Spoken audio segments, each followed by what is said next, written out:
Sabi ni Joanna, Tita L, ang ibabahagi ko po ay hindi tungkol sa aking boyfriend dahil masaya ang buhay pag-ibig ko. Ito po ay tungkol sa isang kaibigan. Akala ko sa pag-ibig lang. Kahit sa friendship pala ay may second option. Yung tipong i-chat lang ako sa tuwing may kailangan siya, like pang-load dahil naubusan siya in the middle of the night.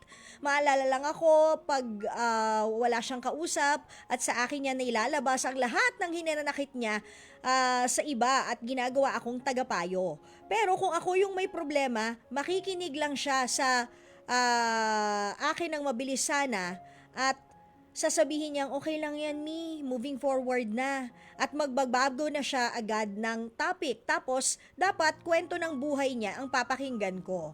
Napapagod na po ako, Joanna. Okay, so yung last line pala is, pag siya yung nangangailangan ng kaibigan, sasabihin lang niya, okay lang yan, move forward na. Yan, change topic na agad. Tapos, kumbaga, more of siya, dapat ang pag-usapan, hindi si Joanna. Joanna, it seems that you have,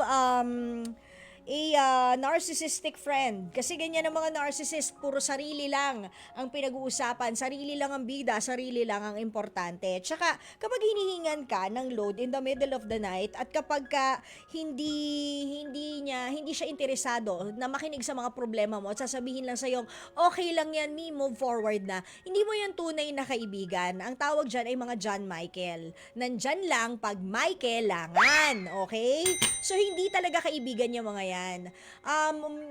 Nasa sa'yo naman yan kung sino yung mga pipiliin mong mga kaibigan. Okay, maraming kinds of friends. Etong kaibigan mo na to na tinutukoy mo, eto yung mga seasonal na mga kaibigan. Okay? Doon mo siya ilagay sa box na yon, seasonal friends. Yan. Iba rin kasi yung mga friends mo na for all seasons. Parang si Ate V lang. Di ba? So meron i-divide mo at ilagay mo siya doon sa mga seasonal friends lang. Kasi kung ganitong klasing tao, yung kaibigan mo, hindi siya worth your time and your effort. Yung akala mo kaibigan mo siya pero hindi. Marami dyan. O sabihin na nating nabawasan ka man ng inaakala mong tunay na kaibigan. So what? Hindi mo yon kawalan. Kawalan niya yon. Dahil ang totoo, hindi ikaw ang nabawasan. Siya ang nabawasan. I'm not saying na isnabin mo o wag mo nang pansinin o magtanim ka ng hinanakit. Wag na. Kasi life is too beautiful para i-focus mo yung attention mo at yung oras mo para lang magtampo sa kanya. Just move forward, hayaan natin siya, ilagay mo siya doon sa box ng seasonal friends at huwag ka rin kasi masyadong mabait. Baka naman kasi sa tuwing humihingi sa'yo ng load, bigay ka ng bigay, kaya akala mo magkaibigan kayo. Naku, tandaan mo ha, marami dyan na mga matatamis lang ang dila na akala mo kaibigan mo, pero tuwing may kailangan ka lang talaga, o kung may kailangan lang siya talaga, tsaka siya nagre-reach out sa'yo. Okay? Meron din ako mga ganyan, yung tipong magme-message, wala nang kamusta, hi, baka naman pwede akong makaano, ganun agad, sana man lang nag-hello, kumusta ka naman, kahit plastic. Diba? Nakaka-lurky. Okay, next. Ano ba ito? Sabi, Tita L, ano po bang gagawin ko? Hu. Ay, may iyak agad. Umiiyak siya, malungkot siya, pero ang pangalan niya ay Ligaya. Nakilala ko na po ang lalaking nagpatibok ng aking nananahimik na puso sa karinderya na pinapasukan ko. Customer po namin siya at suki yan sa tanghalian sa tuwing siya ay namamasada.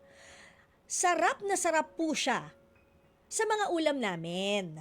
At nadiskubre niya na ako po ang cook. Hindi ko na po papatagalin pa. Niyaya po niya ako at nag-live-in po kami. At dahil parehas kaming single, ayun, matagal-tagal din po kaming nag-live-in. At sa kasamaang palad ay naisuko ko na po ang lahat sa kanya, Tita L. Masaya po sa una pero makalipas ang 4 na buwan, kahit masarap naman po ako magluto, naghanap siya ng ibang putahe. Hu. What to do, Tita L, para bumalik siya? Ang sawi sa pag-ibig pero umaasa, ligaya. Ligaya.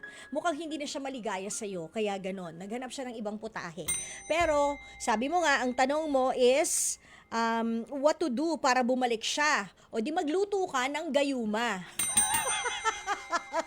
Para mapabalik siya. Pero seriously, kung ganyan ang sitwasyon, bakit pipilitin pa natin siyang bumalik sa'yo? Kung tumikim na siya ng iba, na luto ng iba, dun mo na siya. Gusto mo ba yon? Back and forth, back and forth? Ako ayoko ng ganun One lang, choose one. O pag hindi ka pinili, okay, thanks, bye. Bakit? Marami pa dyan, no? Hello? Kung ulam nga na marami naluluto mo, what more ang boys? Oh, hindi ba? Ganon, gayahin mo yung kanta ni Ariana Grande. Thank you, next. Ganon, baka ano kala mo? Porkit nakahanap na ng iba, handusay-handusay. No, hayaan nyo siya. Hayaan mo siya. Kasi hindi rin naman talaga natin alam kung ano yung motibo niya at bakit kanya ibinahay, kung bakit kayo nag-live-in. Baka naman talaga nasasarapan lang siya sa luto mo, secondary na lang yung na-attract siya sa'yo. Gets mo?